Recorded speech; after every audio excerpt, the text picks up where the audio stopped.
வணக்கங்க, நான் உங்க அனுஷா பேசுறேன், கோரல் எஜுகேஷன்ல. இன்னைக்கு நம்ம ஆல்ரெடி உங்களுக்கு உஸ்பெகிஸ்தான் சீரீஸ் பார்த்துருப்பீங்க. Private university, government university, as a country உஸ்பெகிஸ்தானை பத்தி நாங்கள் டிஸ்கஸ் பண்ணியிருப்போம். அதுக்கு இடையிலே நான் உங்களுக்கு ஒரு அப்டேட்ஸும் கொடுத்துருப்பேன். உஸ்பெகிஸ்தான்ல இப்போ கவர்மெண்ட் யூனிவர்சிட்டிஸ் எல்லாம் ஸ்டாப் பண்ணியிருக்காங்கன்னு அட்மிஷன்ஸ். இப்போ ரீசெண்டாக இன்னொரு அப்டேட் எப்படின்னாங்க, என்டையர் இன்டர்நேஷனல் ஸ்டூடெண்ட்ஸே இந்த செஷனுக்கு அட்மிஷன் இனிமேல் அவங்க எடுக்க போறது இல்லை. அவங்க எதனால இப்படி டிசைட் பண்ணியிருக்காங்கன்னா, நிறைய பேராமீட்டருங்க. ஆல்ரெடி நிறைய கவர்மெண்ட் யூனிவர்சிட்டிஸையும் பிரைவேட் யூனிவர்சிட்டிலையும் ஆல்ரெடி நிறைய ஸ்டூடெண்ட்ஸ் கெப்பாசிட்டியை விட ஜாஸ்தியா பிளாக் பண்ணியிருக்காங்க. ஸோ அதனால அவங்க ஒரு கேப் போட்டிருக்காங்க, இவ்வளோ நம்பர் ஆஃப் ஸ்டூடெண்ட்ஸ் அப்படின்ற மாதிரி. அது டிபெண்ட்ஸ் ஆன் த இன்ஃப்ராஸ்ட்ரக்சர், அவங்க ஃபெசிலிட்டிஸ் இதெல்லாம் வச்சு அவங்க டிசைட் பண்ணியிருக்காங்க.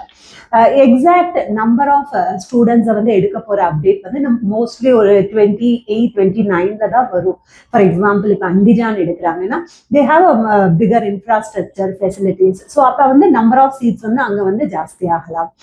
அது மாதிரி இப்போ இந்த மாதிரி கேப் இருக்கனால நிறைய ஸ்டூடெண்ட்ஸ் ஆல்ரெடி பிளாக் பண்ணியிருக்கவங்களுக்கு கன்ஃபியூஷன் இருக்கும். ஸோ நீங்க உங்க கன்சல்டன்ட்டையும் கோஆர்டினேட் பண்ணுங்க. இல்லை உங்களுக்கு வேற ஏதோ கன்ஃபியூஷன் இருந்தாலும் எங்க நம்பருக்கு கால் பண்ணுங்க, நாங்கள் உங்களுக்கு கைட் பண்ணுவோம். பேரலா எந்த மாதிரி கண்ட்ரீஸை நீங்க கன்சிடர் பண்ணலாம், இப்ப எந்தெந்த பட்ஜெட் ஃப்ரெண்ட்லி யூனிவர்சிட்டிஸ் எல்லாம் ஓப்பனா இருக்கு. ஸோ அதை வச்சு நீங்க ஒரு டெசிஷன் எடுக்கிறதுக்கு கம்ஃபர்டபுளா இருக்கும்.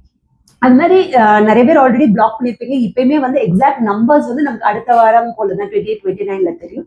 அதை வச்சு நீங்க உங்க டெசிஷனை சப்போஸ் உஸ்பெகிஸ்தான்ல பண்ணணுமா வேணாமான்றதை டிசைட் பண்ணிக்கலாம். அதேமா இந்த ரீல்ல கொஞ்சம் ஹெல்ப்ஃபுல்லா இருக்கும்னு நினைக்கிறேன். இதை பத்தி ஒரு டீடைல்டு யூடியூப்லயும் நாங்க ஒரு லாங் வீடியோ போட்டிருக்கோம், நீங்க கண்டிப்பா பாருங்க. தேங்க்யூ.